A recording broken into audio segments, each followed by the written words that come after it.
자녀, 믿음의 자녀로 키우기라고 하는 그런 말씀입니다. 5월은 가정의 달입니다. 그래서 이 5월 가정의 달을 통하여서 저와 여러분의 가정이 회복되는 그러한 5월이 되기를 바랍니다. 하나님께서 직접 창조하신 그 공동체가 두 군데 있는데, 하나는 가정입니다. 하나님이 아담을 지으시고 또 그 아담의 갈비뼈를 통하여서 이 하와를 만드셔서 가정을 이렇게 만들어 주셨습니다. 또 하나는 예수님께서 부활 승천하시면서 하나님께서 성령의 역사를 통해서 교회라고 하는, 예수님의 핏값을 통하여서 세워진 것이 바로 이 교회라고 하는 공동체입니다. 그 하나님께서 직접 창조하신 것이 두 공동체인데, 하나는 가정이고 하나는 교회입니다. 이 가정과 교회가 너무나 중요한 것을 악한 사단은 너무나 잘 알기에, 악한 사단은 말세에 어디를 공격하느냐? 가정을 공격하고 그리고 교회를 공격합니다. 가정과 교회를 무너뜨리면 많은 사람들이 자기의 원하는 뜻대로 죄악 가운데 편하게 살 수 있기 때문에, 이 사탄은 그것을 너무나 잘 알고 있기에 이 가정을 공격하고 또 교회들을 공격하는 것을 볼 수 있습니다. 이혼율이 갈수록 높아가고 있고, 사람들은 아예 이제 가정이라는 것을 만들기를 꺼려하는, 결혼을 하지 않으려고 하는 그러한 움직임이 서서히, 예식장을 크게 지어놓고 한 4층 5층 지어놨다가 처음에는 다 운영하다가 어느 날은 한 층만 운영하고 다른 층들은 세를 주는 그러한 예식장들이 의외로 많이 있습니다. 왜 그런가 하면 결혼을 하지 않으려고 하는 거예요. 젊은 사람들이 결혼을 하지 않으려고 하는 그러한 흐름들이 있기 때문이다라는 겁니다. 그만큼 가정을 파괴시키고 아예 가정을 만들지 않으려고 하는, 가정을 만들고 생육하고 번성하는 것이 하나님의 창조 계획이고 질서입니다. 약한 사단은 그것을 알기 때문에 가정 자체를 만드는 것을 시도하지 못하게 문화를 만드는 것. 많은 교회도 세워지고 있습니다. 하지만 몇 년이 못 가서 문을 닫는 교회도 사실 많이 있습니다. 그것이 현실이고 알게 모르는 이 어려운 그러한 영적인 그러한 상황입니다. 그래서 우리 믿음의 사람들은 이러한 상황들을 알고 지켜야 될 것이 많이 있지만 두 군데를 꼭 지켜야 됩니다. 하나는 가정이고 하나는 교회입니다. 가정과 교회를 통해서 하나님께서 우리들에게 힘을 주시고, 하나님께서 말씀해 주시고, 하나님께서 우리들에게 영적인 힘을 공급해 주시는 그러한 것, 가정과 교회를 통하여서 우리들에게 주시는데, 악한 사단은 그것을 알고 가정을 무너뜨리고 그리고 악한 또 교회를 무너뜨리려고 하는 그런 움직임이 있다라는 겁니다. 그래서 우리가 영적으로 이러한 것들을 잘 기억하고 더욱더 가정과 교회를 지키기 위해서 힘쓸 수 있는 우리 주사랑교회 모든 성도들 되기를 주님의 이름으로 축원을 드립니다. 오늘은 특별히 가정을 지키기 위해서 우리 자녀를 양육하는데 어떻게 해야 되느냐, 이 말씀을 좀 드리려고 합니다. 우리 자녀들은 누구인가? 우리 자녀들은 누구인가? 자녀들은 하나님의 기업이고 자녀는 하나님의 것이며 하나님께서 우리들에게 맡겨주신 선물입니다. 이 말을 다른 말로 하면 자녀들은 나의 것이 아니다라는 것이죠. 하나님의 것이고 하나님의 소유입니다. 그리고 그 하나님의 것을 우리 자녀들에게 맡겨주셔서 하나님의 일들을 잘 할 수 있도록 우리들이 그를 보호하고 양육하는 그러한 청지기의 역할을 감당해야 되는 것이 바로 오리라는 것입니다. 이사야 43장 1절에 보니까 야곱아 너를 창조하신 여호와께서, 그러니까 우리 한 사람 한 사람 창조했는데 우리 자녀들도 사실은 하나님께서 다 창조하셨다라는 것이죠. 너를 창조하신 여호와께서 지금 말씀하시느니라. 이스라엘아 너를 지으신 이가 말씀하시느니라. 너는 두려워하지 말라. 내가 너를 구속하였고 내가 너를 지명하여 불렀나니 너는 내 것이다. 그러니까 이 자녀 한 사람 한 사람이 누구냐? 하나님의 것이고 하나님의 소유고 하나님의 자녀다라는 것입니다. 시편 127편 3절과 5절에도 이런 말씀이 있습니다. 보라, 자식들은 여호와의 기업이요 태의 열매는 그의 상급이로다. 여호와의 기업이라는 것은 여호와의 소속이다라는, 여호와의 소유라는 것입니다. 젊은 자의 자식은 장세의 수중의 하살 같으니 이것이 그의 하살동에 가득한 자는 복되도다. 그들이 성문에서 그들의 원수와 담판할 때 수치를 당하지 아니하리라. 자녀들이 많이 있는 거 하나님께서 큰 복이다라고 말씀을 해주십니다. 하지만 그 소유는, 이 자녀들은 그 근본 소유는 바로 하나님의 것이다 라는 것을 말씀을 하고 있습니다. 에베소서 6장에 보면 이 자녀를 노엽게 하지 말라는 그러한 말씀이 있습니다. 자녀를 노엽게 하지 말라. 여러분, 우리가 자녀를 양육할 때 자녀를 하나게 하는 그러할 때가 있습니다.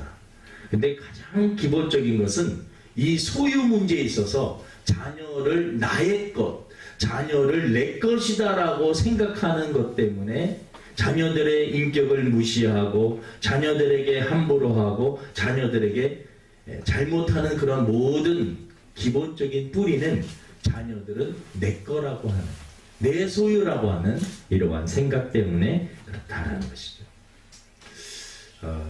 자료를 찾아보니까 자녀들이 언제 화가 나고 그 마음에 분노가 일어나고 그 마음에 부모에 대한 그런 노여움이 막 신경질을 내는가. 여러분, 근본적으로 한 5가지 정도 이렇게 어떤 분이 정리를 해놨더라고요. 첫 번째는 부모님이 이별을 할 때, 이혼을 할 때, 그 자녀들이 그 마음의 상처와 그 분노는 이루말로 표현할 수가 없다라는 거죠. 그리고 두 번째는 또 부모가 화목하게 지내지 못할 때, 부모님이 매일 싸우고 그러한 모습 속에서 자라나게 되면 자녀들이 이 불안과 공포, 두려움, 그것이 분노가 돼서 자녀들을 화나게 하고 노여하게 만드는 요인이 된다라는 거죠. 또 하나는 부모님이 사회적인 비난을 받을 때, 그거 참 자녀 입장에서 괴로운 일이죠. 부모님이 힘든 그러한 상황이 있을 때. 그리고 부모가 나를 사랑해줘야 되는데 부모가 부모의 사랑이 자기에게 와 닿지 않을 때 자녀들이 또 노한다고 합니다. 또 자신이 이 부모가 정직하게 자기 자신에게 해야 되는데 정직하지 못할 때 자녀들은 화가 난다라는 그러한 통계가 있습니다. 그러니까 우리가 부모로서 참 우리 자신들도 살아야 되지만 이 자녀들을 생각하면서 살아야 되는 것이 참 부모의 역할이구나, 이러한 생각을 합니다. 아무튼 우리들이 기본적으로 자녀들은 누구냐? 하나님의 소유고 또 하나님의 자녀들이다. 그리고 우리들은 그 하나님의 것을 잘 받아서 하나님께서 우리들에게 특별히 선물로 주셨는데 그 선물을 잘 양육하고 그리고 그들이 하나님의 그 일들을 할 수 있도록 도와주는 청지기 역할이다 라는 것입니다. 또 자녀들은 누구냐? 자녀들은 하나님의 걸작품, 하나님의 작품이라는 것입니다. 자녀들은 하나님의 작품입니다. 인류 역사상 우리 자녀들은 딱 한 사람밖에 없습니다. 여러분, 한 사람 한 사람도 다 유일한 존재입니다. 쌍둥이들도 외모는 좀 닮을지 몰라도요, 다 성향과 성품과 다 기질이 다 달라요. 왜냐하면 하나님이 한 사람 한 사람을 상품으로 만들지 않았습니다. 공장에서요, 똑같은 물건을 계속해서 찍어내는 그거는 상품입니다. 하지만 전 세계 유일하게 하나밖에 없는 그런 피카소가 어떤 그림을 그리면 그것은 작품이 되는 겁니다. 저와 여러분들은 한 사람, 유일한 한 존재이기 때문에 저와 여러분들은 하나님의 작품입니다. 그렇기 때문에 우리가 우리 자녀들을 대할 때 하나님의 작품이요, 존중히 여기고 귀중히 여기고 또 그들을 사랑해 줘야 됩니다. 그러니까 그들을 인격적으로 함부로 대하면 안 된다라는 것이죠. 우리가 우리 자녀들을 양육할 때 실수할 수 있는 그 뿌리는 자녀들은 내가 낳았으니까 내 것이다. 그리고 자녀들은 어떤 부족한 부분들을 보면서 하나님의 작품이 아니라 나의 어떠한 작품이다라고 생각을 하기 때문에 우리들이 자녀들에게 실수할 때가 종종 있다라는 것입니다. 자녀들은 특별히 그래서 타인과 비교를 하면 안 돼요. 작품은요, 한 가지밖에 없는 존재이기 때문에 그 자체로도 귀하고 소중하다라는 거죠. 근데 이 아이를 다른 사람과 비교하면서 우열을 가리는 그 자체가 그것이 잘못됐다라는 거죠. 우리는 자녀들에게 늘 너는 하나님의 자녀야. 너는 세상에서 유일한 존재고 너는 정말 소중한 사람이야. 아빠도 엄마도 너를 위해서 늘 응원하고 기도할게. 그래서 우리들이 자녀를 위해서 늘 너는 하나님의 작품이고 하나님의 자녀고 너는 하나님의 소유고 하나님 앞에 쓰임 받아야 되고 너는 우연히 태어난 존재가 아니라 하나님의 목적과 계획과 섭리 아래 태어난 아주 소중한 사람이다 라는 것을 알려줘야 되는 것입니다. 지난주에 페이스북을 통해서 어떤 영상을 하나 보았는데 제 마음에 참 감동이 되더라고요. 이 빅토리아 앨런이라고 하는 그러한 여자입니다. 이 여자애가 11살 때 감기 증상이 있어갖고 병원에 가봤더니 알 수 없는 그러한 질병에 걸려서 병원에 들어가갖고 혼수 상태에 빠집니다. 근데 거의 식물인간처럼 생활하는 근육도 무력해지고 말도 할 수 없고 그래서 식물인간처럼요 4년 동안 그래. 근데 놀라운 것은 4년 뒤에 그 아이가 눈을 뜨고 그리고 말하기 시작했습니다. 근데 그 아이 입에서 나왔던 그 말이 많은 사람들에게 충격을 주었어요. 어떤 말을 했느냐? 제가 다 듣고 있었어요. 4년 동안 그 침실에서 이렇게 누워있는데 사람들은 못 듣는 줄 알고요. 별소리를 다 한 겁니다. 근데 제가 잘 듣고 있었어요. 의사 선생님들이 와서 어머니께 하면 희망이 없는 것 같습니다. 좀 마음을 정리해야 될 것 같습니다. 또 의사 선생님 와서 더 어려워졌습니다. 희망이 없는. 의사 선생님 와갖고 계속해서 희망이 없다라고 말. 근데 그 아이가 견딜 수 있었던 힘이 뭔지 아세요? 어머니, 아버지, 그리고 오빠가 있었는데 엄마, 아빠가 너는 일어날 수 있어. 난 반드시 회복될 거야. 사랑한다. 나는 너를 믿어. 그리고 얼굴 쓰다마주고 손잡아주고. 그 오빠가 참 좋은 오빠예요. 오빠가 하루 종일 병원에 와갖고 있었던 일들을 나 오늘 누구 만났는데 걔랑 놀고 뭐 옆에서 다 그건 얘기해 줬다라는 거. 그러니까 그것이 바로 힘이 되었다라는 거죠. 빅토리아 앨런이라는 그 아이가 이제 딱 일어나서 막 움직이고 싶은데 다리도 힘이 없고 움직일 힘이 없어요. 근데 이 오빠가 그 아이를 갖다가 동생을 갖다가 물가 수영장에다 그냥 빠뜨려 버렸어요. 물론 자기가 구해주려고 이렇게 하긴 했겠지만 물속에 빠뜨렸는데 내가 10살 때 수영을 했던 그러한 기억이 나서 그때 힘이 약간 이렇게 나는 것을 그래서 물에 빠져있는 그 아이를 오빠가 건져줍니다. 그때부터 재활을 시작합니다. 근데 다리 한쪽은 마비가 돼서 사용할 수 없는 상태에서 재활을 하고 그래서 결국은 장애인 올림픽 때 수영을 나가게 돼요. 거기서 은메달도 따고 금메달도 따게 됩니다. 많은 의사 선생님들이 재활을 할 때도 아유 안 됩니다. 불가능합니다.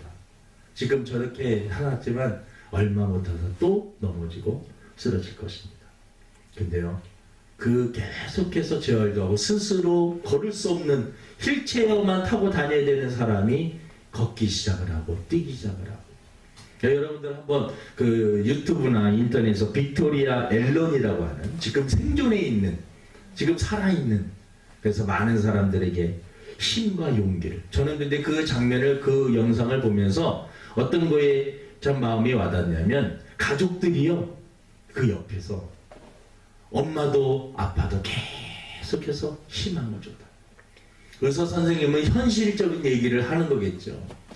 너무 기대를 하게 있다가 또 실망을 하게 될까봐 힘들어요. 안 될 것 같습니다. 불가능합니다. 못 일어날 것 같습니다. 정리해야 됩니다. 말을 그거를 몇 년, 4년 동안 여러분 듣고 있어 보세요. 짜증이 나죠. 근데 그것을 이길 수 있었던 힘이 어머니, 아버지의 말, 오빠의 그러한 말이었습니다. 네, 그래서 우리들이 자녀들을 키울 때 자꾸 힘을 주고 용기를 주고 자존감이 높아질 수 있도록 너는 잘할 수 있다라고 말을 해주고, 그럼 우리 그러한 부모가 되기를 주님의 이름으로 축원을 드립니다. 그래서 우리는 이 자녀들을 하나님의 것이기 때문에 하나님의 방법으로 키워야 되는데, 하나님의 방법으로 키우는 첫 번째는 말씀으로 키워야 된다. 우리 한번 따라 하십니다. 말씀으로 키웁시다. 예수님께서 대답하여 이르시되 사람이 떡으로만 살 것이 아니요 하나님의 입으로부터 나오는 모든 말씀으로 살 것입니다. 자녀들도 밥만 먹고 고기만 먹고 음식만 먹고 이렇게 살게 하는 것이 아니라, 우리 자녀들에게 하나님의 말씀을 먹고 자랄 수 있도록 우리 부모로서 해야 될 일이 바로 무엇이냐? 바로 자녀들에게 하나님의 말씀을. 그래서 오늘 에베소 6장 4절에 또 아비들아 너희 자녀를 노엽게 하지 말고 오직 주의 교훈과 훈계로 양육하라. 이 말씀이 무슨 말씀입니까? 하나님의 말씀으로 양육해야 된다라는 것입니다. 지난주 그 수요 예배 때 열왕기와 21장 말씀을 보는데, 이 므낫세라고 하는 그 왕이 나와요. 남유다의 므낫세. 근데 그 장면을 보면서 제 마음이 상당히 무거웠습니다. 므낫세의 아버지가 여러분 누군지 아세요? 히스기야라고 하는 왕입니다. 히스기야 왕은 몇 안 되는 믿음의 왕 중에 왕입니다. 히스기야 왕이 되었을 때 그 아버지가 너무나 우상 숭배를 많이 해서 아세라, 바알 신상, 몰록 갖고 다 우상 숭배했던 것들을 다 무너뜨리고 여호와의 성전을 다시 재건하고 우상을 숭배했던 모든 것들을 다 제거했던 그 왕. 그리고 하나님만을 바라보며 병이 들었을 때 기도하여서 15년 생명을 연장받았던 그 믿음의 왕이 바로 히스기야 왕. 그런데 그 므낫세라고 하는 그 아들은 철저하게 우상 숭배자인데, 우상 숭배자 중에서도 대장 역할을 하는 그러한 자녀. 여러분, 그 히스기야는 믿음이 좋아가지고 하나님의 모든 것들을 바라보면서 살았는데, 그 아들 므낫세는 우상을 숭배하는데 보통 숭배하는 게 아니라 온갖 그 자연, 태양이니 달이니 나무니 모든 것들을 다 바알과 아세라서. 저는 그 본문을 보면서 이 시대에 정말 심각한 시대다. 우리가 자칫 잘못하면 우리 당대에는, 우리 시대에는 하나님 앞에 믿음으로 바로 서지만 우리 자녀들이 하나님을 전혀 모르는 그러한 상태로 세상적인 풍습과 세상적인 그러한 흐름을 받아들여서 그냥 그렇게 살 수도 있는, 이게 그 남유다 이야기가 아니라 지금 우리나라의 현실이 되어가고 있는 것이 아닙니다. 부모님은 신앙생활 하지만 사실은 자녀들이 신앙생활 하지 못하는 경우들이 얼마나 많이 있는지 모릅니다. 그래서 여러분, 오늘 이 말씀을 우리가 쉽게 생각하면 안 됩니다. 하나님의 말씀을 어떻게 하든지.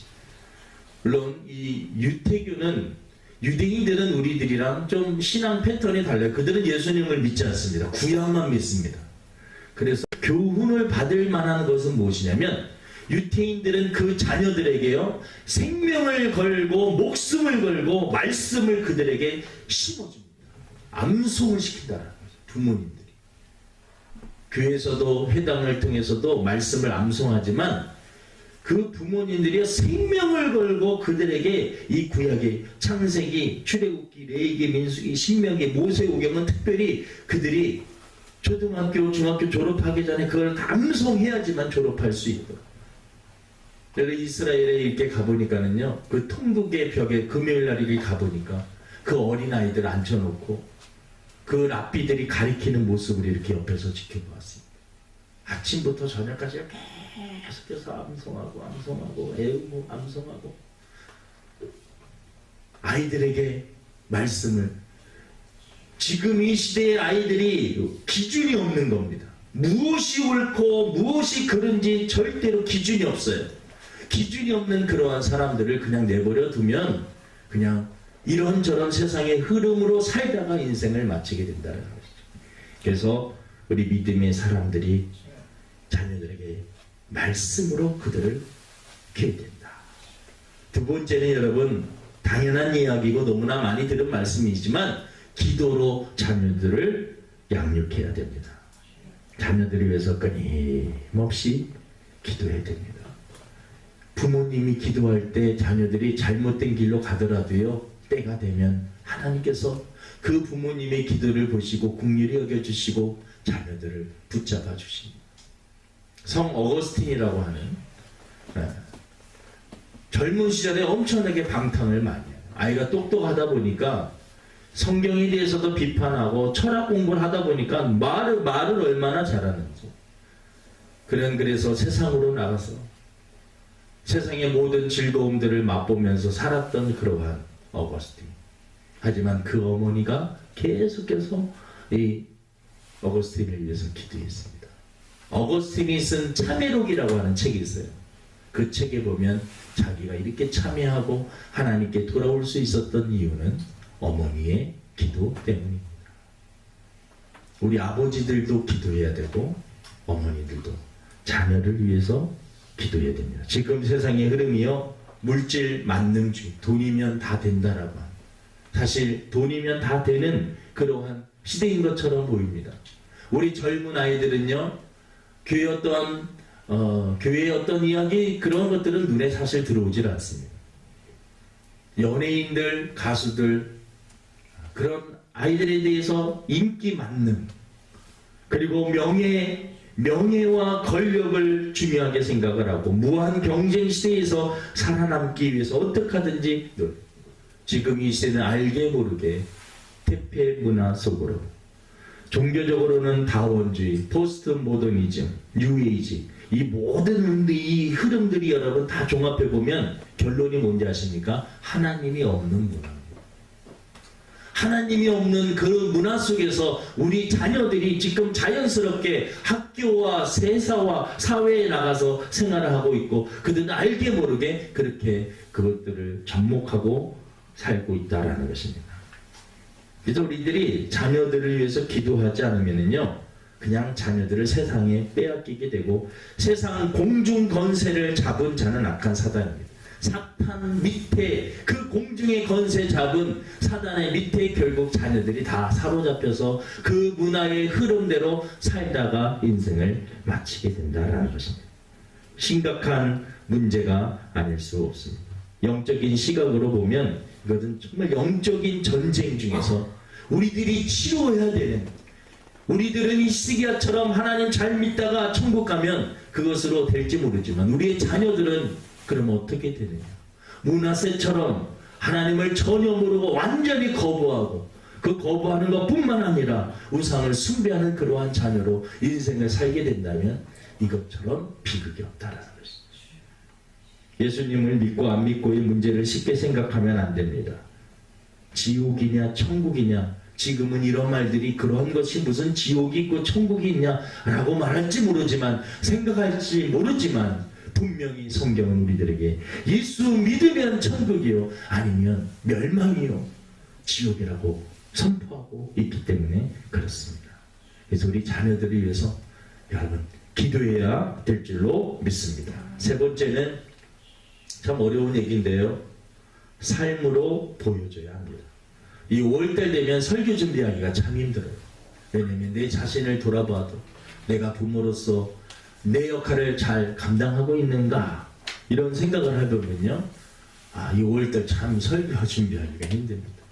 그런데 우리 성도들이 부모로서 하나님의 자녀로서 사는데 자녀들에게 삶으로 보여줘야 된다라는 것이죠. 한국교회 성도들의 자녀들이 신앙생활을 하지 않는 이유 중에 하나는 세상 문화가 그렇게 흘러가는 것도 있지만요, 부모님들을 보면서 실망하여서 교회 안 다니는 분들도 자녀들도 의외로 많이 있다는 것이죠. 이원화된 그러한 모습, 교회에서는 너무나 좋아 보이는데 가정 안에서는 너무나 다른 모습, 가정과 교회에서 다른 아버지, 교회와 사업터전과 직장에서 너무나 다른 어머니. 예수님은 믿으라고 말하지만 기본 예의도 없고 상식도 없고 배려심도 없고 섬김이나 겸손의 모습도 없는 그러한 모습을 보면서 그냥 예수님을 믿으면 천국 간다라고 하는 그러한 말만 하면서 교회만 다녀야 된다라고 말하는 부모님의 이원화된 그러한 모습을 보면서 자녀들이 실망을 하고 부모의 가식적이고 위선적인 그러한 모습 앞에 신앙생활을 하지 않는 그러한 모습도 있다라는 거죠. 이것은 우리 부모로서 우리들이 한 번 정도 생각을 해봐야 되는 거죠. 모든 부모님이 다 그렇지는 않습니다. 그리고 우리가 하나님 앞에 우리 자신들을 내려놓으면 누가 하나님 앞에 떳떳이 고개를 들 수 있는 그러한 사람들이 있겠습니까? 그럼에도 불구하고 우리들이 이 자녀들을 하나님께서 맡겨주셨는데 이 자녀들을 어떻게 하든지 하나님을 잘 믿는 자녀로, 그리고 하나님의 소유로서 하나님이 이 자녀를 쓰시려고 하는 그러한 목적으로 우리가 키워내기 위해서 기도해야 돼요. 말씀을 그들에게 심어야 돼요. 삶으로 그들에게 모범을 보여줘야 돼요. 지금 세상은 돈과 쾌락과, 요즘에 간간히 뉴스를 보면은요, 연예인들의 막 마약 사건이 자꾸 나옵니다. 그런 것들이 여러분 드러나고 있는 것은 알게 모르게 지금 우리가 모르는 그러한 세상 속에는 많은 젊은이들이 약물을, 마약 같은 것들을 이미 손을 대고 있다는 거죠. 우리 문화는 쾌락의 문화로, 우리의 자녀들이 활락의 문화로 그쪽에 그렇게 살아, 그것이 당연한 삶으로 살아가는 그런 문화 속에서 우리들은 자녀들을 키우고 있습니다. 우리 자녀들은 괜찮겠지라고 생각을 하지만 우리 자녀들이 나가서 놀고 만나고 그 문화 자체가 그렇게 되어 있다라는 것이죠. 이러한 세상에서 우리들이 정신을 차리지 않으면요, 공중권세 잡은 악한 사단이 만들어 놓은 그러한 틀 속에 들어가서 그렇게 살다가 문화세와 같은 자녀로 만들 수 있다라는 것입니다. 말씀을 마치려고 합니다. 이런 시대에 우리 부모들이 영적으로 깨어있지 못하면 우리의 자녀들을 사탄에게 빼앗길 수 있다라는 것입니다. 나만 잘 살면 되지 뭐라고 생각해서는 안 됩니다. 자녀들을 위해서 더 투자합시다. 세상적으로 성공하는 것만 우리가 투자하는 것이 아니라 영적으로 그들을 바로 세워야 됩니다.